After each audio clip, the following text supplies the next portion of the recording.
Satu pertanyaan saja, bagaimana cara meningkatkan partisipasi pemilih pemula, mengingat bahwa nanti di tahun 2024 banyak sekali generasi milenial atau generasi Z yang bisa disebut sekarang, terlebih dengan banyaknya fenomena money politik di media sosial ini, bahkan milenial sekarang pun mengkonsumsi platform TikTok, Instagram, dan Twitter. Mereka akan melihat dan membentuk persepsi bahwasanya money politik itu wajar dan akan terus terulang sampai pemilu-pemilu berikutnya. Bagaimana tindakan atau usaha preventif yang bisa dilakukan oleh Bawaslu dan DPR RI? Itu saja. Pemilih pemula, bagaimana partisipasi politik pemilih pemula itu dapat, karena mereka ini karena bonus demografis jumlahnya cukup besar sampai 40%. Nah, tentunya ini menjadi tugas Bawaslu dan KPU, penyelenggara pemilu, pemerintah dan seluruh masyarakat agar mereka itu juga ikut berpartisipasi, karena mereka harus menentukan masa depan mereka sendiri. Ya, yang mereka pilih ini orang-orang yang nantinya akan menjadi penting dalam kehidupan mereka di masa yang akan datang. Kan begitu. Karena ternyata keputusan-keputusan dan kebijakan-kebijakan politik ya banyak membebani generasi muda. Terutama kalau sudah menyangkut utang negara yang sekarang semakin bertumpuk. Di zaman Pak Jokowi ini utang negara luar biasa peningkatannya. Ya. Jauh sekali dibandingkan dengan presiden-presiden sebelumnya. Jadi Pak Jokowi ini presiden jago ngutang. Ya. Memang betul ya, banyak sekali infrastruktur yang berhasil dibangun, tetapi utangnya itu juga banyak sekali. Ya. Dan ini ya apa yang menanggung? Generasi muda tentunya. Karena mereka hidup terus, mungkin Pak Jokowinya sendiri goodbye dengan itu. Ya, yang tua-tua yang meninggalkan utang ini sudah pergi kan gitu. Nah, ini kesadaran inilah yang harus terus dibangun.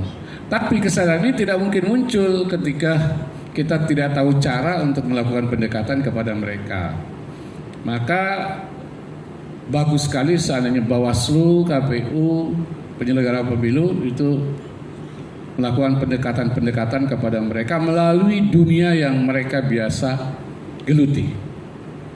Kalau sekarang dunianya adalah dunia games misalnya, ya melalui game-game kepemiluan, ya, melalui aplikasi-aplikasi, melalui film-film drama.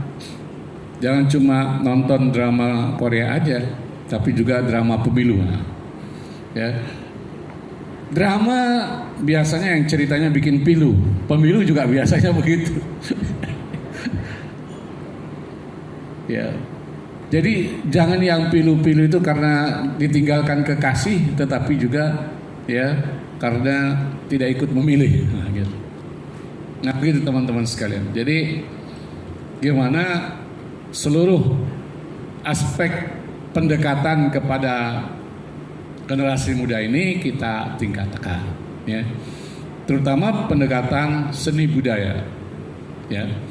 Ada kuncinya di situ. Kuncinya adalah secara aktif melibatkan mereka, ya, melibatkan mereka melalui dunia mereka. Dan sekarang dunia mereka adalah dunia internet. Dunia virtual, nah itu ya. Saya kira ini harus betul-betul dimanfaatkan. Sekarang pengguna internet di Indonesia sudah lebih banyak daripada jumlah penduduk Indonesia. Ya, penduduk Indonesia 277 juta jiwa, pengguna internet 284 juta. Loh kenapa? Karena masing-masing orang banyak yang sudah mulai mempunyai HP 2. Termasuk saya, ya ada 2 HP saya. Teman-teman yang lain banyak juga. Sehingga internet itu luar biasa. Dan Indonesia ini ya memang dari sisi kecepatan internetnya lemah, ya dibandingkan dengan negara-negara lain. tetapi dari kecepatan penyebaran isu, ya, pemanfaatan internet itu luar biasa. Ya, sehingga berita kita sekarang ini praktis tidak pernah nonton televisi lagi dari berita. Termasuk berita-berita dari televisi yang ini. Yang kita tonton itu adalah berita dari YouTube atau berita dari TikTok.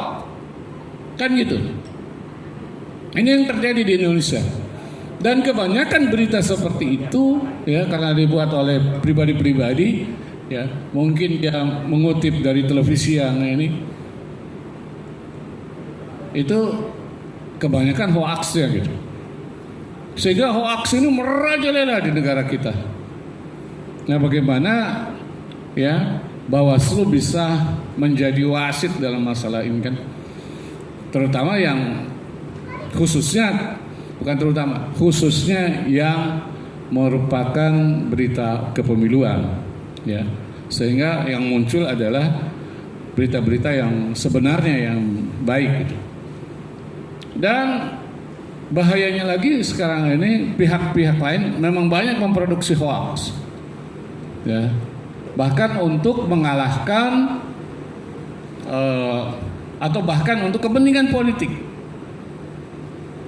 Ya, saya lagi berpikir sekarang ini berita luar biasa tentang adiknya Rambo ini kan. Ini apa ujungnya sebetulnya? Apakah ini ada hubungannya dengan politik? Ya. Saya cuma khawatir ujung-ujungnya nanti datang pahlawan gitu. Sehingga dapat 3 periode lagi. Karena pahlawan, karena mencari nama itu sekarang ya harus melalui media. Ya, sama juga dengan dulu ada istilah belusukan dan lain sebagainya. Ya, pencitraan. Dan masyarakat kita paling mudah diarahkan oleh hal seperti ini.